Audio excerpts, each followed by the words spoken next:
করছিনি। তো বাড়ির কাছে রিলেশনশিপটা করছিলাম আসলে, বাড়ির কাছে একটা মেয়েকে, নাম সুরাইয়া, অনেক বেশি ভালোবাসি। আমার কাছে টাকা পয়সা নাই দেখে আমাকে সে দূরে সরিয়ে দিছে, সে অন্য কাউকে বেছে নিয়েছে। তা আসলে এটা তো জীবন না, একজনকে ভালোবেসে একজনকে সঙ্গী করে আবার টাকার লোভে আরেকজনকে বিয়ে করা, আসলে এগুলা মেয়েদের পক্ষে ঠিক না। মেয়েদের বলছি, জীবনে ভালোবাসতে হলে একজনকেই বাসেন, দ্বিতীয় কাউকে আঘাত দিয়েন না। আপনারও তো ছেলে মেয়ে হতে পারে, আপনার ছেলে হলে আপনার মেয়ে, আরেকজনের মেয়ে আপনার ছেলেকে আঘাত দিবে, যখন আপনার ছেলে হাত পাও কাটবে তখন আপনার কীরকম লাগবে? তো এখন আগে ভাগেই বলে দিচ্ছি যেটা, যে ভালো হয়ে যান, মানুষকে আঘাত দিয়েন না, আপনাদেরও ছেলে মেয়ে হতে পারে। তো এটাই আমার কথা।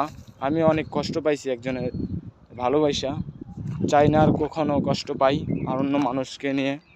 তো জীবনে ভালো আছি।